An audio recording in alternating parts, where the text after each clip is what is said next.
थाटामध्ये इथं पार पडत आहे.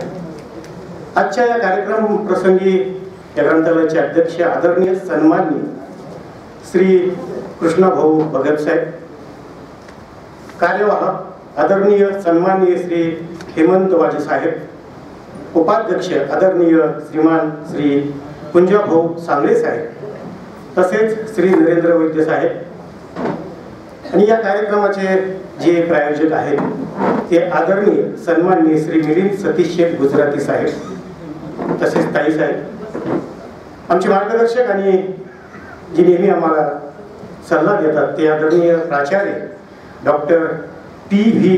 रसाळ सर, तसेच श्री मनीष गुजराती सर संचालक, चंद्रशेखरजी कोरडे सर संचालक, आदरणीय श्री विलास पाटील सर, श्री जगताप सर, सौदाज्ञा देशपांडे मॅडम संचालिका हिवंसरा मॅडम, आणि सर्वच सन्माननीय संचालक, समोर उपस्थित असलेल्या माझ्या साहित्य रसिक बंधू आणि भगिनी, एकदा हे सुरुवातीला मला सांगावं लागेल की सर मी महाराष्ट्रभर या व्याख्यानाच्या निमित्ताने फिरतो, पण एवढं चांगलं नियोजन आणि एवढी साहित्यासाठी, साहित्याच्या विचारांची पालखी वाहून घेण्यासाठी मला माझ्या आतापर्यंतच्या 900 ते 1000 कार्यक्रमामध्ये पहिल्यांदा दिसलं. एकदा जोरदार टाळ्या. मला असं वाटतं की या सिन्नर वाचनालयासाठी आणि विचारांची पालखी, साहित्याची पालखी वाहून नेणारे जी माणसं आहेत, हे जे विचारवंत आहेत, यांच्यासाठी आपण वाजवल्या पाहिजे. आणि दुसरी गोष्ट म्हणजे सर की हास्यतरंग नाव माझ्या या कार्यक्रमाला दिलं. महाराष्ट्रभर मी हास्यरंग ह्या नावाने तो सादर करतो. मला हे सांगायला पाहिजे की जेव्हा मी या कार्यक्रमासाठी निघालो तेव्हा माझ्या मिसेसने माझी बॅग 3दा चेक केली की तुमचा चष्मा या बॅगमध्ये आहे का. पण आज माझा परिचय ज्यांनी करून दिला ते आदरणीय अध्यक्ष साहेब यांनी चष्मा लावलेला नव्हता. जे मला तर धक्काच बसला. जर आपला चष्मा विसरला असता तर आपली किती धावपळ झाली असती. म्हणून जुनी माणसं किती कष्टाळू असतात, किती मेहनती असतात हे साहेब खरंच आज मला पहिल्यांदा. हसणं हे आयुष्यामध्ये अत्यंत महत्त्वाचं आहे. मी नेहमी असं सांगतो की माणसाचे चेहरे मेकअपने सुंदर दिसत नाही, माणसाचे चेहरे हसल्यावर सुंदर दिसतात. म्हणून माणसाने खळखळून हसलं पाहिजे. खोटं बोलणार नाही, पण कोरोनामध्ये आपण ती भयानक परिस्थिती बघितली. ज्या माणसाकडं प्रचंड आत्मविश्वास होता, जी माणसं विनोदी बुद्धीची होती, ती माणसं त्यातून सावरली. मीही कोरोनामध्ये प्रचंड गंभीर होतो. अगदी मला तर माझा विश्वासच नव्हता, पण माझ्या नातेवाईकाला सुद्धा नव्हता. पण माझी विनोद बुद्धी, ज्या दवाखान्यात मी ॲडमिट होतो, मी स्वतः त्या लोकांना हसवायचो. ते डॉक्टर म्हणले, अरे एवढं पेशंट हे असताना हा माणसांना कसं हसवतो. मी म्हटलं की सर, हास्य ही जगातली सर्वात मोठी श्रीमंती आहे. माणसाचा आत्मविश्वास फक्त हसल्यानेच वाढतो. म्हणून माणसाने खळखळून हसलं पाहिजे. फक्त एकच तारतम्य पाळलं पाहिजे, जेव्हा हसायचं तेव्हाच हसलं पाहिजे. काल माझ्या घरी एक तरुणी आली, म्हणजे तिच्या वडिलांसोबत आली. ती आल्यानंतर माझ्याची सकाळी 6:30 वाजता भांडत होती. मी 7 वाजता उठतो. अरे म्हटलं 6:30ला आलाय कोण. जोर जोरात भांडत होती. मी दरवाजा उघडला, माझी मिसेस समोर आली. ती माझ्या मिसेसला म्हणाली, हे बघा तुमच्या नवऱ्याला जरा समजावून सांगा. माझा BP 130 पर्यंत असतो, पण 190 झाला. अरे म्हटलं माझ्या आईचे माझ्यावर चांगले संस्कार आहेत. मला साहेब हे सांगायला आवडेल की मला वाचनाची गोडी ही माझ्या अशिक्षित आईने लावली. माझी आई स्वतःचं नाव सुद्धा तिला लिहिता येत नव्हतं, परंतु मला ती नेहमी सांगायची की माणसाने वाचलं पाहिजे. जेव्हा माझ्या वडिलांसोबत मी गुरामध्ये जायचो तेव्हा माझी आई माझ्या हातामध्ये मराठीचं पुस्तक द्यायची, मला आठवतं. आणि माझं बरंचसं वाचन हे गुरामागे झालेलं आहे. यानंतर मी ज्यूस सेंटरवर पण काम केलं 3 वर्षे. हॉटेलवर पण मी 3 वर्ष होतो. तेव्हा माझी अशिक्षित आई मला हे सांगायची की जेव्हा चहा पिण्यासाठी गिराईक येणार नाही तेव्हा तू पुस्तकं वाचली पाहिजे.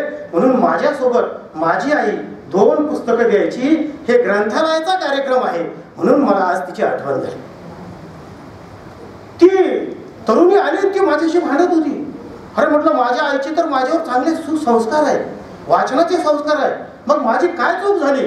ती माझ्या बायकोला म्हणाली, हे बघा तुम्ही तुमच्या नवऱ्याला जरा समजावून सांगा. तुमचा नवरा माझ्या नवऱ्याला दिवसा हास्य कविता ऐकायला घेऊन जातो आणि 8 दिवसापूर्वी तुमच्या नवऱ्याने माझ्या नवऱ्याला एका स्नेह संमेलन गॅदरिंगला नेलं होतं. तेव्हापासून माझा नवरा रात्री 2 वाजता एकटाच उठून हसायला लागला. मग मी म्हटलं ताई मी तुमचं दर्शन घेतो, यामध्ये माझी चूक नाही, यामध्ये तुमच्या नवऱ्याची चूक आहे. त्याला विनोद समजून घ्यायला जर 8 दिवस लागतात त्याला मी काय. नशीब तो 1 वर्षाने हसला नाही. म्हणजे अशी माणसं आपल्या आजूबाजूला असतात आणि ही माणसं माणसाला विनोद देऊन जातात. अगदी श्रीपाद कृष्ण कोलटकरांपासून चिवी जोशी असतील, शंकर पाटील असतील, दमा मिराजदार असतील, पु ल देशपांडे असतील, आचार्य असतात, अत्रे असेल, रारम बोराडे असतील, दत्ता भोसले असतील आणि सिनेमाच्या क्षेत्रात दादा कोंडके असतील, अशोक सराफ असतील, लक्ष्मीकांत बेर्डे असतील, आदरणीय मकरंद अनासपुरे असतील, या माणसांनी माणसांच्या चेहऱ्यावर हास्य फुलवण्याचं काम केलं. मला वाटतं ही आपल्या महाराष्ट्राच्या कलेच्या दृष्टीने, साहित्याच्या दृष्टीने खूप मोठी श्रीमंती आणि संपत्ती आहे असं म्हटलं तर हे वावगं ठरणार नाही. असं म्हणतात की माणसाने आता आजच शपथविधी झाला. मी कधीच निवडणुकीच्या नादाला लागत नाही, पण कधी कधी जी माणसं कधीच निवडणुकीच्या नादाला लागत नाही, काही लोक बळजबरी त्यांना नादायला लावतात. असं एकदा ग्रामपंचायतीची निवडणूक आली आणि मी म्हटलं नको बाबा, मी साहित्याचा माणूस आहे, मला कार्यक्रमाच्या माध्यमातून 2 पैसे मिळतात ते कमी होऊन जातील. ते म्हटले नाही, महाराष्ट्रभर तुमचं नाव आहे, या गावामध्ये तुम्हाला प्रचारच करायची गरज नाही, मताधिक्य तुम्हीच घेणार. निवडणूक झाली, निकालाचा दिवस होता, साहेबांनी सगळ्यांचे निकाल घोषित केले आणि फक्त माझाच बाकी होता.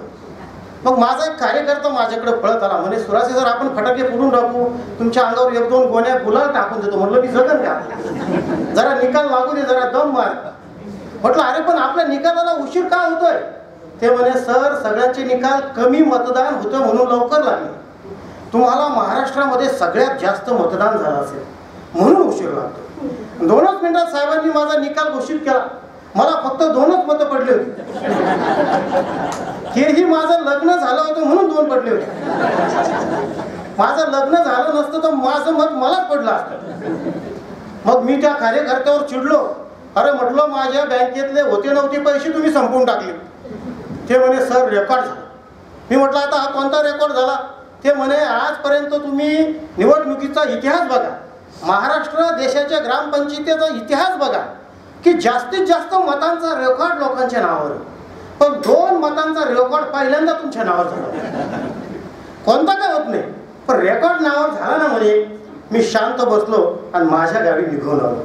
त्यावर मी असं लिहिलं होतं की निवडणुकीच्या काळात तो फुकटची इतकी पितो की ती येते रिटर्न. निवडणुकीच्या काळात तो फुकटची इतकी पितो की ती येते रिटर्न, तरी खातो याचे मटण, दाबतो त्याचं बटन. कारण लोक एवढे सुद्धा प्रामाणिक राहिले नाही. मला सरांचा फोन आला ग्रंथालयातून आणि मी कार्यक्रमाला सकाळी निघालो. पण गडबडीत एक मुलगा आपल्या आईला आवाज देत होता. आता आपल्या भाषेला अभिजात भाषेचा दर्जा मिळाला ही अत्यंत मराठी साहित्याच्या आणि मराठी भाषेच्या दृष्टीने अभिमानाची आणि स्वाभिमानाची गोष्ट आहे. आणि ते माझ्या रक्तातच मराठीचा प्राध्यापक असल्यामुळे मी असं बॅग घेऊन निघालो. एक मुलगा आपल्या आईला आवाज देत होता. तो म्हणाला मॉम. एकदा म्हणला, मी पुढे गेलो. ते अजून एकदा म्हणाला मॉम. 2 पावलं मी अजून पुढे गेलो. ते पुन्हा ओरडलं आपल्या आईवर मॉम. मग मी थांबलो. मग मी मागे आलं. म्हटलं हे बारक्या इकडे. म्हटलं करे आईला आज तू मॉम म्हणतो, उद्या बापाला बॉम्ब म्हणशील आणि आजोबाला तर अणुबॉम्ब म्हणशील. ते म्हणजे तुम्ही कुठं चालले. म्हटलं मी अशा कार्यक्रमाला चालू. म्हणजे मग सरळ जायचं, लहान मुलाच्या नादाला लागायचं. मी शांत बसलो. म्हणजे बघा विनोद कुठून जन्माला येतो. एका ठिकाणी तर मी असं वक्तव्य केलं होतं की ज्या माणसाच्या डोळ्याला जास्तीत जास्त अश्रू येतात तीच माणसं विनोदाला खऱ्या अर्थाने समजावून सांगू शकतात. चार्ली चॅप्लिन यांच्या डोळ्याला जर अश्रू आले नसते, गरिबीचे आणि दुःखाचे चटके जर त्यांना बसले नसते, तर या देशातील नव्हे तर जगातील सर्वोत्कृष्ट अभिनेता होण्याचा मान त्यांना मिळाला नसता. म्हणून वेदना आणि दुःख हे खरं विनोदाचं उगमस्थान आहे असं म्हटलं तर ते वावगं ठरणार नाही. कोरोना काळामध्ये तुम्ही बघा, आपण घराच्या बाहेर पडलं की सर पहिला फोन मला यायचा सकाळी 7 वाजता 8 वाजता. सुराजी सर तुम्ही घेतली का? मला खूप त्रास व्हायचा. अरे म्हटलं मी खूप सुसंस्कारित माणूस आहे, असे फोन करू नका. परत थोडं पुढे गेलं की परत एक फोन यायचा, अहो तुम्ही घेतली का? मग मी त्यावर असं लिहिलं की सासरा म्हणाला जावयाला मी घेतली, तुम्ही घेतली का? सासरा म्हणाला जावयाला मी घेतली, तुम्ही घेतली का? जावई म्हणाला झाकणच खोलतोय. सासरा म्हणाला पाहुणे मी देशीचं नाही मी लशीचं बोलतोय. तेव्हा माझ्या लक्षात आलं, मला लोक म्हणत होते तुम्ही लस घेतली का? म्हणजे असे काही प्रसंग आपल्या आजूबाजूला घडत असतात. माझ्या मित्राकडं एक भंगार लुणा होती. आपण नेहमी असं म्हणतो की आपले शेजारी आपल्या घरात भांडणं लावतात, आपले मित्र आपल्या घरात भांडणं लावतात, दुसऱ्या पक्षाचे लोक या पक्षात येऊन भांडणं लावतात, माणसं माणसांचे भांडणं लावतात हे आपल्याला माहिती आहे. पण एक वस्तू, एक वाहन माणसाच्या घरामध्ये भांडण लावतं हे मला तेव्हा पहिल्यांदा आलं. माझ्या मित्राकडे भंगार लुणा होतं, पण तिचं वैशिष्ट्य एक होतं, त्या लुणावर जर त्याची बायको बसली तर ती लुणा बंद पडायची आणि त्याची मेहुणी बसली तर लुणा एका सेकंदात चालू व्हायची. त्या घरात अक्षरशः त्या लुणाने भांडणं लावलं. त्याची बायको म्हणली की मी बसली की बंद होते आणि मेहुणी बसली की सुरू होते. असं काय? म्हणजे बघा, एक वाहन, एक वस्तू सुद्धा आपल्या घरामध्ये भांडण लावण्याचं काम करते. असंच मी एका ग्रामपंचायतीच्या कार्यक्रमाला गेलो. हिवाळ्याचे दिवस होते आणि सुरुवातीला 2 ते 3 हजार लोक त्या कार्यक्रमाला आले. अशीच व्याख्यानमाला होती, अशरंग कार्यक्रम होता. पण अर्ध्या तासात थंडी खूप वाढली आणि जवळपास सर्वच लोक उठून गेले. टोटल मंडप रिकामा, फक्त एकच जण बसला समोर. त्याच्या अंगावर अशी रग होती आणि त्याचे फक्त मला डोळे दिसत होते. अर्धा तास झाला, 1 तास झाला, 1.5 तास झाला, 2 तास झाले. माझ्या कवितेचं अख्खं मटेरियल संपलं, पण तो नुसता असा माझ्याकडे ताट डोळ्याने पाहायचा. पण म्हटलं याला आपली कविता आता जाम आवडली असते. मग मी म्हटलं आता हा कार्यक्रम आपण संपूया. मी त्याच्या जवळ गेलो. म्हटलं बाबा तुमचे पाय दाखवा. ते म्हणे काय करायचंय? म्हटलं दर्शन घ्यायचंय. म्हणे का दर्शन घ्यायचंय? म्हटलं माझे महाराष्ट्रामध्ये जेवढे फॅन आहेत, माझ्या कवितेचे जेवढे फॅन आहेत, त्यामध्ये सगळ्यात मोठे महत्वाचे फॅन तुम्ही. ते म्हणे बाबा मी तुझा फॅन नाही, तुझा कूलर नाही म्हणे, तुझी कविता काही मला समजली नाही. म्हटलं मग तुम्ही चाहते नाही का, माझे रसिक नाही का? ते म्हणे नाही. म्हटलं मग तुम्ही कोण आहे? म्हणे मी मंडपवाला वायरावाला आहे. माझ्या बायकोने मला 10 मिस कॉल आणले म्हणे आणि तुझ्या विनोदी कार्यक्रमामुळे माझ्या घरात गंभीर वातावरण तयार झालं. नशीब तू लवकर आवडलं म्हणे मला.